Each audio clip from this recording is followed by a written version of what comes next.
नमस्कार, स्वागत है आपका बिहार समाचार में। बिहार वालों के लिए सरकार ने आज कई बड़ी घोषणाएं कर दी है। साथ ही बिहारियों के लिए कई योजनाओं की शुरुआत कर दी गई।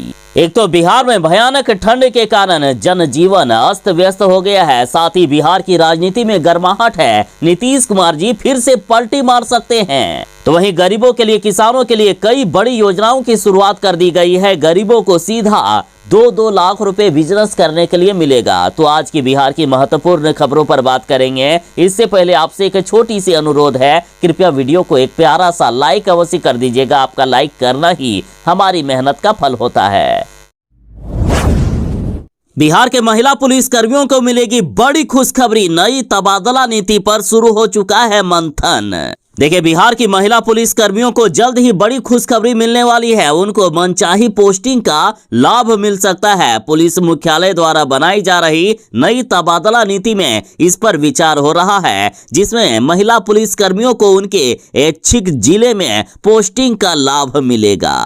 दरअसल राज्य पुलिस बल में महिलाओं की संख्या करीब 1/4 होने की वजह से नई तबादला नीति में मंथन शुरू हो रहा है। इसमें महिला पुलिसकर्मियों को ड्यूटी व परिवार के बीच संतुलन बनाने में मदद मिलेगी। यानी महिला पुलिसकर्मी अपने घर में रहते हुए अपनी ड्यूटी कर पाएंगे। जानकारी के मुताबिक महिला पुलिसकर्मियों को तैनाती के लिए 3 स्थानों के चयन का मौका मिल सकता है। उनको पहली, दूसरी व तीसरी प्राथमिकता बतानी होगी। जिस महिला पुलिसकर्मी के पति पुलिस विभाग में कार्यरत हैं, उनको एक कार्य क्षेत्र में पदस्थापित करने को प्राथमिकता दी जाएगी।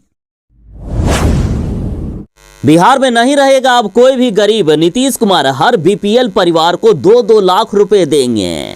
देखिए, बड़ी खबर है कि नीतीश कैबिनेट से मंजूरी मिलने के बाद बिहार लघु उद्यमी योजना के लिए अब आवेदन लिया जाएगा। और बड़ी खबर ये है कि 26 जनवरी के बाद योजना के तहत योग्य उम्मीदवारों से आवेदन लिया जाएगा। सरकार के आंकड़ों के अनुसार बिहार में 94 लाख गरीब परिवार हैं, जिन्हें इस योजना का लाभ मिल सकता है। इस योजना के तहत 2 लाख रुपए दिया जाएगा और 3 किस्तों में राशि मिलेगी। पहली किस्त में 50,000 रुपया यानी 25% दिया जाएगा और दूसरी किस्त में 50% यानी 1 लाख रुपए मिलेंगे और तीसरी किस्त में 25% यानी फिर से 50,000 रुपया दिया जाएगा।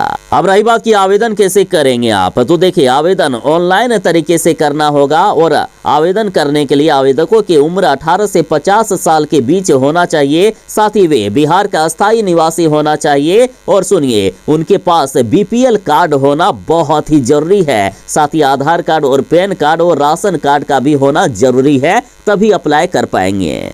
ऑनलाइन एप्लीकेशन आप उद्योग विभाग की ऑफिशियल वेबसाइट पर जाकर भर सकते हैं। 26 जनवरी से ऑनलाइन एप्लीकेशन की प्रक्रिया शुरू होगी। अब शेर को मिला सवा शेर। एक तरफ जहां शिक्षा विभाग के अपर मुख्य सचिव के पाठक ये कह रहे हैं कि बिहार का कोई भी स्कूल बंद नहीं होना चाहिए इस भयानक ठंड में। डीएम साहब लगातार आदेश जारी कर रहे हैं कि सरकारी और निजी स्कूलों के कक्षा 8वीं तक के विद्यालयों को बंद कर दिया जाए अभी भयानक ठंड के दौरान। तो के पाठक ने आदेश जारी किया कि कोई भी जिला शिक्षा पदाधिकारी डीएम के आदेश को नहीं माने, शीतलहर में भी बिहार के सरकारी और निजी स्कूलों को खोला जाए। फिर क्या पटना के डीएम साहब क्या कम हैं? यदि के पाठक शेर हैं तो पटना के डीएम साहब निकले सवा शेर। पटना डीएम ने शिक्षा विभाग को चेतावनी दे दी है कि जबरन यदि कोई भी स्कूल खोला गया तो 6 महीने की जेल होगी। देखिए, के पाठक ने खुद बिहार के सारे कमिश्नर को पत्र लिखते हुए ये कहा था कि डीएम को स्कूल बंद करने का अधिकार नहीं है, इसलिए ठंड के कारण स्कूलों को बंद करने का आदेश निकालने से पहले शिक्षा विभाग की पहले अनुमति ली जाए। तो इधर पटना के डीएम ने जवाब देते हुए कहा कि स्कूलों को बंद रखने का आदेश देने का मुझे पूरा अधिकार है और इसे नहीं मानने वालों को 6 महीने की जेल की सजा हो सकती है। पटना के डीएम ने स्कूलों को खोलने की अनुमति देने से साफ इंकार कर दिया है। पटना के डीएम चंद्रशेखर ने अपने पत्र में साफ लिखा है कि यदि कोई भी जिलाधिकारी मेरे आदेश की जानबूझकर अवहेलना करता है और इससे मानव जीवन, स्वास्थ्य या क्षेम को संकट होता है तो 6 महीने की जेल और 1,000 रुपए का जुर्माना लग सकता है। डीएम का कहना है कि स्कूलों को बंद रखने या खोलने का अधिकार मेरे अधिकार क्षेत्र में आता है, इसमें शिक्षा विभाग का अधिकार नहीं है। के पाठक पहले मंत्री से भिड़ चुके हैं और फिर सारे जिलाधिकारियों से भी भिड़ गए और अब पहली दफे उन्हें करारा जवाब मिला है। आगे क्या होगा ये देखना बेहद ही दिलचस्प होगा। लोकसभा चुनाव से पहले बीजेपी ने बड़ा दांव खेल दिया है। कर्पूरी ठाकुर को भारत रत्न मिलेगा। मौत के 36 साल के बाद देश का कर्पूरी ठाकुर को सर्वोच्च सम्मान मिलेगा। देखिए 2024 के लोकसभा चुनाव से पहले बीजेपी ने बिहार के अति पिछड़ा वोटरों के लिए बड़ा दांव खेल दिया है। बिहार में अति पिछड़ों के मसीहा माने जाने वाले पूर्व सीएम कर्पूरी ठाकुर को केंद्र सरकार ने भारत रत्न देने का ऐलान कर दिया। आज 24 जनवरी को कर्पूरी जयंती है और उसे एक दिन पहले केंद्र सरकार ने ये बड़ा ऐलान कर दिया है। बता दें कि कर्पूरी ठाकुर स्वतंत्रता सेनानी और राजनेता थे। वे 2 दफे बिहार के मुख्यमंत्री रहे थे। लोकप्रियता के कारण उन्हें जननायक कहा जाता था। कर्पूरी ठाकुर ने अपना सामाजिक जीवन देश के स्वतंत्रता संग्राम से शुरू किया था। वे भारत छोड़ो आंदोलन के दौरान 26 महीने जेल में भी रहे थे। कर्पूरी ठाकुर ने देश में पहली बार पिछड़ों और अति पिछड़ों के लिए आरक्षण दिया था। साथ ही कर्पूरी ठाकुर ने गरीब सवर्णों के लिए भी आरक्षण की व्यवस्था की थी। और अभी कर्पूरी ठाकुर बिहार के मौजूदा दौर के राजनेताओं लालू प्रसाद यादव और नीतीश कुमार के राजनीतिक गुरु भी माने जाते हैं। मौसम विभाग ने बिहार वालों के लिए खतरनाक अलर्ट जारी कर दिया है। बिहार में 6 दिनों तक चलेगी भीषण शीतलहर। मौसम विभाग ने कहा कि इस जानलेवा ठंड में जरा बच के रहें। बिहार में हाड़ कपा देने वाली और खून जमा देने वाली ठंड का सितम जारी है। बिहार के कई जिलों का तापमान 4 डिग्री सेल्सियस तक पहुंच गया है। गया की बात करें तो गया में 4 डिग्री सेल्सियस से भी नीचे न्यूनतम तापमान आ गया है। साथ ही बिहार के 15 जिलों में भीषण शीतलहर का अलर्ट जारी किया गया। साथ ही पटना में 5.5 डिग्री सेल्सियस तक न्यूनतम तापमान पहुंच गया है। मौसम विभाग ने कहा कि आज और कल बिहार के अधिकांश जिलों में हल्की बारिश भी होने वाली है। पटना, नालंदा, बेगूसराय, नवादा, गया, जहानाबाद, वैशाली, सारण, औरंगाबाद, कैमूर और बक्सर में भीषण शीतलहर का प्रकोप देखने को मिल रहा है। और अभी बिहार वालों को इस शीतलहर से छुटकारा नहीं मिलेगा। अभी पूरे जनवरी भर बिहार में घना कोहरा और भीषण शीतलहर जारी रहेगा।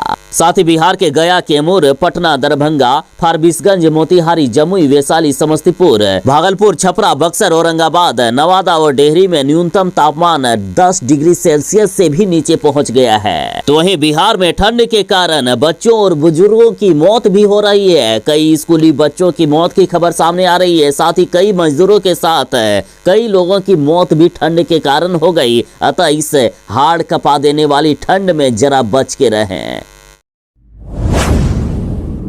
बिहार के हर नियोजित शिक्षकों को मिलेगा राज्यकर्मी का दर्जा और नियोजित शिक्षकों से सक्षमता परीक्षा अब 26 फरवरी से लिया जाएगा। बड़ी खबर है कि डेट जारी कर दिया गया है। देखिए बड़ी खबर है कि नियोजित शिक्षकों से सक्षमता परीक्षा के लिए आवेदन 1 फरवरी से लेकर 15 फरवरी के बीच लिया जाएगा। शिक्षक अभ्यर्थी एडमिट कार्ड 5 फरवरी से लेकर 16 फरवरी तक डाउनलोड कर पाएंगे। यानी इधर आप आवेदन करते जाएंगे और लगे हाथ सरकार आपका एडमिट कार्ड भी जारी करती रहेगी। और जहां तक रह गई परीक्षा की बात तो देखिए नियोजित शिक्षकों की परीक्षा 26 फरवरी से लेकर 13 मार्च के बीच आयोजित की जाएगी और इसके लिए विस्तृत विज्ञापन 26 जनवरी को जारी किया जाएगा। 26 जनवरी को बाकी आप सारी जानकारियां प्राप्त कर सकते हैं। रही यदि परीक्षा शुल्क की बात तो अभी जो खबर आ रही है तो अभ्यर्थियों को परीक्षा शुल्क के तौर पर 1100 रुपए देना होगा।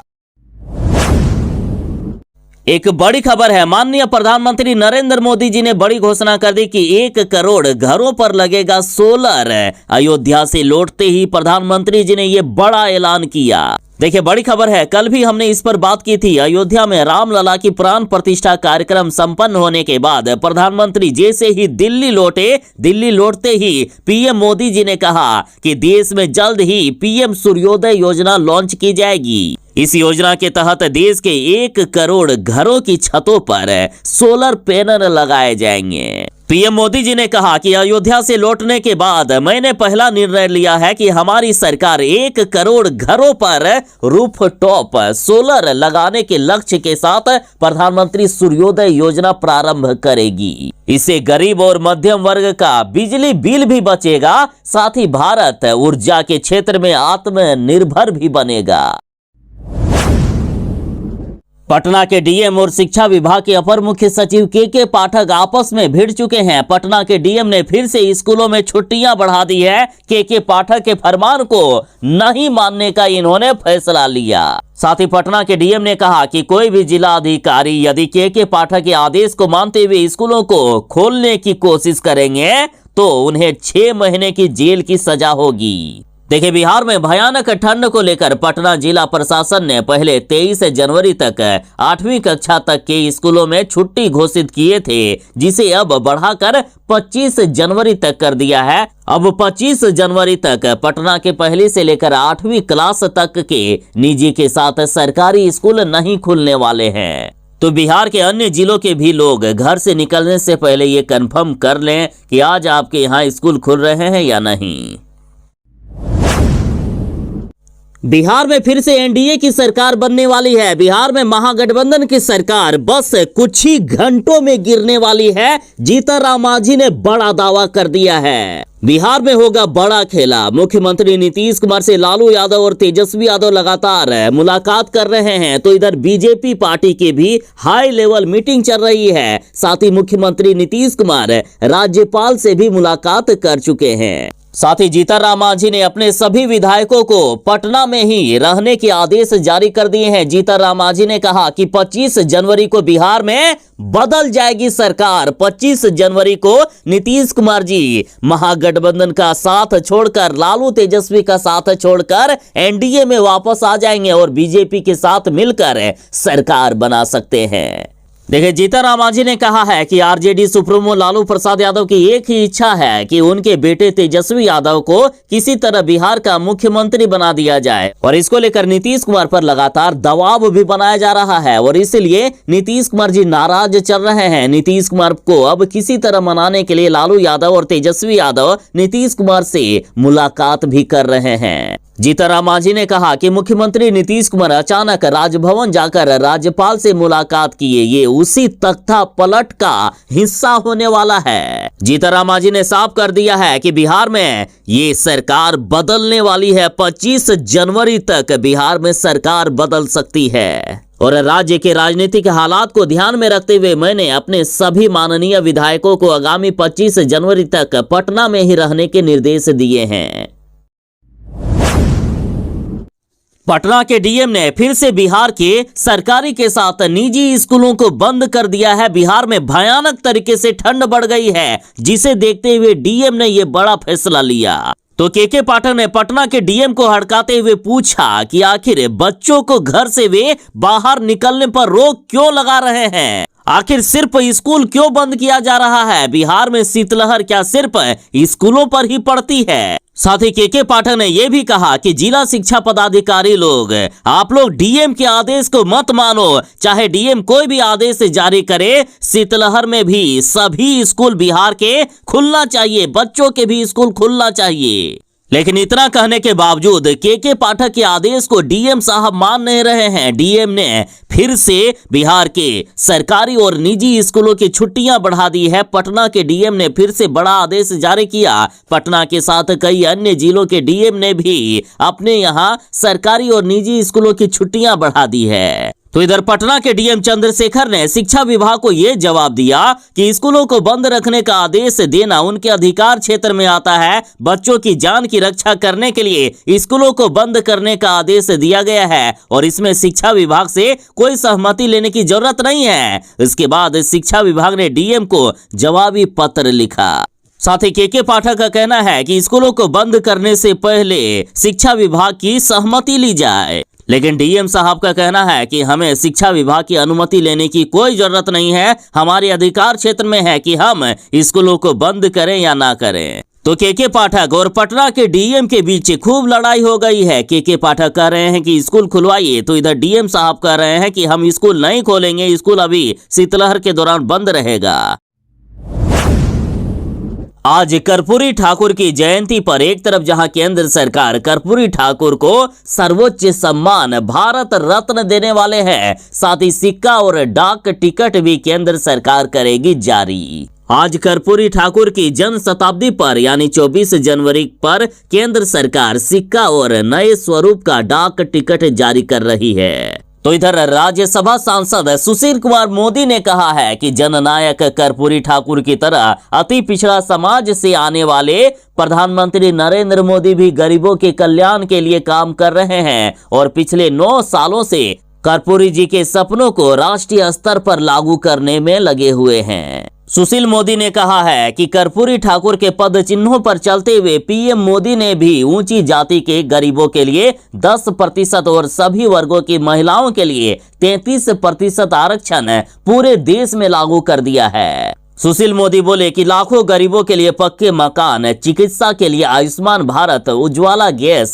जन धन खाता और कन्या समृद्धि जैसी योजनाएं लागू करके प्रधानमंत्री मोदी ने स्वयं को कर्पूरी ठाकुर की विरासत का सच्चा उत्तराधिकारी सिद्ध किया है। इन्होंने कहा कि हमारी पार्टी और सरकार गरीबों के लिए काम करती है, लेकिन हम गरीबों का मसीहा बनने का दावा नहीं करते हैं।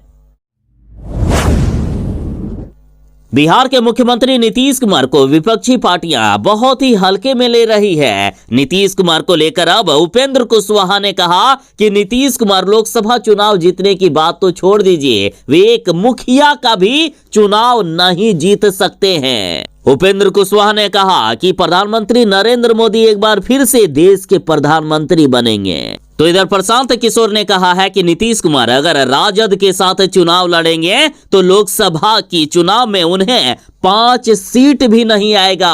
नीतीश कुमार 5 सीट भी नहीं जीत पाएंगे। अगर जीत गए तो मैं सार्वजनिक तरीके से पूरे बिहार वालों से, पूरे देशवासियों से माफी मांगूंगा। प्रशांत किशोर ने यहां तक कहा कि इस बात को नीतीश कुमार भी अब समझ चुके हैं। नीतीश कुमार की पार्टी में बेचैनी है। नीतीश कुमार और उनकी पार्टी फिर से बीजेपी के साथ जाने की बात कर रही है। बाकी आप दर्शक नीतीश कुमार और उनकी पार्टी के बारे में क्या राय रखते हैं, अपनी राय कमेंट में जरूर ही दीजिएगा। क्या नीतीश कुमार जी फिर से पलटी मारकर बीजेपी के साथ जा सकते हैं? अपनी राय जरूर ही बताइएगा।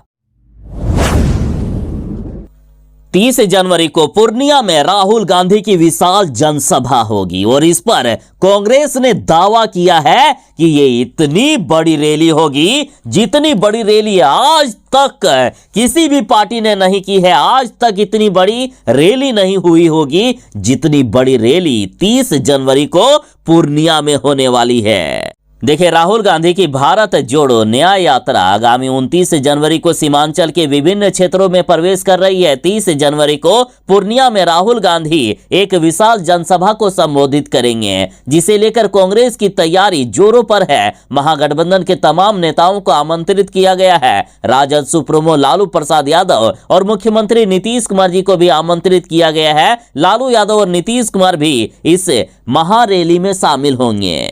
और इधर कांग्रेस नेता अखिलेश प्रसाद सिंह ने सीधे शब्दों में कह दिया है कि ये इतनी बड़ी रैली होने वाली है जो आज तक नहीं हुई होगी। 29 जनवरी को अररिया में पद यात्रा के बाद राहुल गांधी अररिया में ही रात्रि में विश्राम करेंगे और 30 जनवरी को पूर्णिया के रंगभूमि मैदान में एक विशाल जनसभा को भी संबोधित करेंगे।